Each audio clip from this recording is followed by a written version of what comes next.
Yang Amat PJ Utara. Terima kasih Datuk Pengerusi. Saya ingin bangkit dua perkara saja, perkara SSM dan juga perkara KRIM.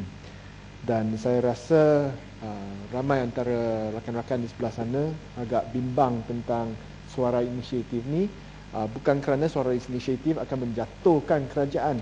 Yang akan dijatuhkan adalah Barisan Nasional. Sebab tu pihak menteri mempergunakan alat-alat kerajaan untuk menganiaya syarikat ni, syarikat suara inisiatif ataupun dikenali sebagai Suaram.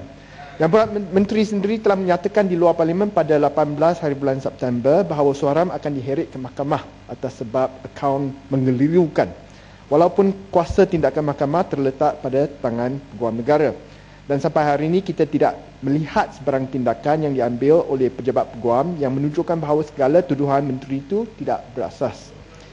Kita nak jelaskan bahawa pihak Pakatan Rakyat tidak menolak tindakan diambil ke atas mana-mana syarikat yang menyalahi undang-undang. Tetapi segala tindakan mestilah adil dan tidak mempunyai unsur-unsur malafide.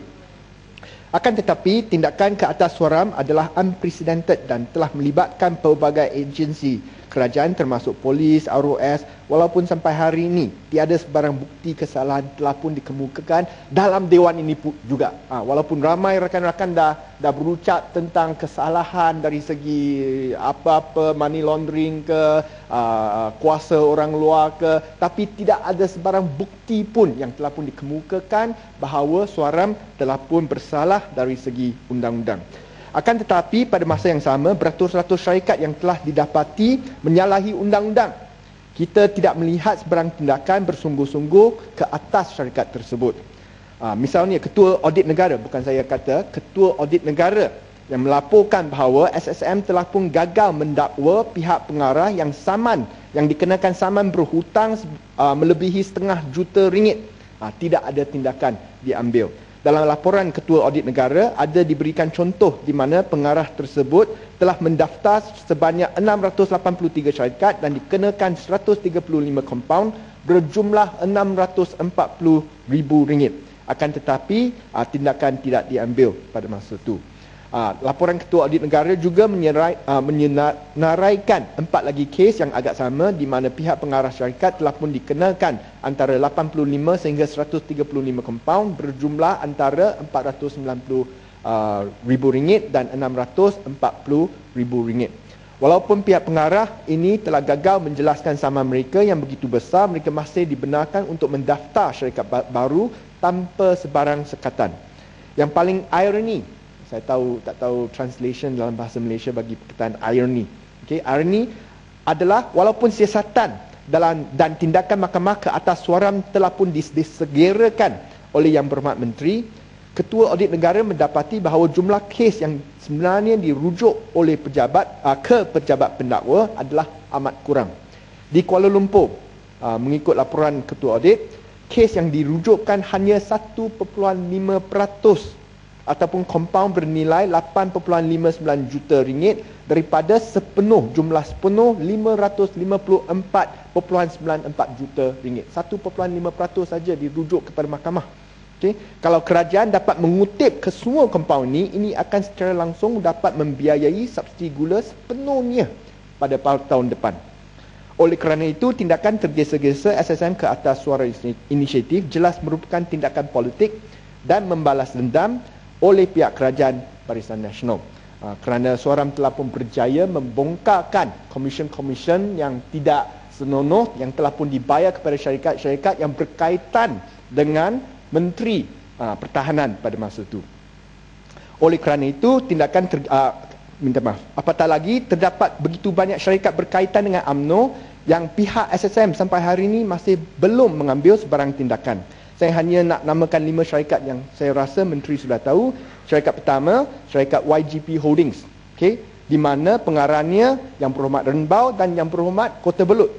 Dan pemilik syarikat Yang Berhormat Menteri Pertahanan sekarang. Tapi mereka tak submit account sejak Disember 2006. Adakah mereka diheret ke mahkamah, disaman ataupun sudah bayar saman yang saya agak cukup mahal sampai hari ini. Sejak tahun 2006 tak bayar compound. Satu lagi syarikat National Aerospace dan Defence Industries mereka tidak submit accounts sejak 31 hari bulan Disember 2007. Tapi anak syarikat mereka baru-baru ini ditawarkan lesen syarikat penerbangan yang baru di Malaysia, Malindo. Macam mana satu syarikat yang tak serahkan akaun, tak filekan akaun, boleh diberikan lesen syarikat penerbangan yang baru di negara kita oleh Datuk Seri, oleh Yang Amat Berhormat Perdana Menteri sendiri. Chairman pengerusi syarikat tersebut adalah Tan Sri General Bersara Muhammad Hashim bin Muhammad Ali, kita kenal siapa dia. Dan tambahan lagi, pemilik syarikat bagi syarikat Nadi ini, National Aerospace dan Defence Industries, dua orang anak yang berhormat Rompin yang berumur 27 dan 25 yang merupakan pemilik saham melebihi 10% dalam syarikat Nadi. Adakah syarikat besar ini dikecualikan daripada akta syarikat untuk memfalkan accounts di SSM? Dan yang ketiga, kita semua kenali National Feedlot Corporation Sdn Bhd dan dua syarikat berkaitan yang telah yang dimiliki oleh keluarga ketua wanita UMNO, National Meat and Livestock Company, Real Food Company, mereka tidak submit account, filekan account sejak Jun 2007. Tapi syarikat mereka semua beroperasi. Okey, pengarah yang ada dalam syarikat tersebut adalah Datuk Dr. Muhammad Saleh bin Ismail, anak-anak mereka Wan Syahino Ismi Muhammad Saleh, Wan Syahino Izran Muhammad Saleh dan Wan Izana Fatimah Zabeda Muhammad Saleh. Kesemua perkara di dalam syarikat-syarikat ini telah melanggaри Undang-Undang Akta Syarikat 1965 kerana mereka gagal menjalankan mesyuarat awam tahunan, memfalkan annual return kepada registrar syarikat dan sepatutnya dilampirkan bersama laporan kewangan yang diaudit bawah klausa 169/1 dan bawah klausa 171/1. Akta ini membenarkan pihak mahkamah mempenjarakan pengarah tersebut selama 5 tahun atau fine compound RM30,000. Yang Berhormat Menteri dalam jawapan perbahasan peringkat dasar kepada Yang Berhormat Lembah Pantai pada 17 hari bulan Oktober, saya tak ada tapi saya ada baca handset, okey, telah berjanji perkara-perkara di atas akan disiasat. Sudah 2 minggu sudah berlepas, apakah status siasatan tersebut? Sebab siasatan ini amat senang. Jelas dokumen daripada SSM kata tak submit. Kalau tak submit, kena adakan tindakan. Tak perlu siasatan yang lain. So saya boleh saya tanya Menteri berapa syarikat sepatutnya Menteri dapat senarai semua syarikat dalam SSM yang tidak submit accounts dengan 1 minit saja, sebab semua ini sistem dah berkomputer. So senang saja dapat. Tak perlu tak perlu aduan daripada orang awam seperti apa yang diminta oleh Menteri sebelum ni.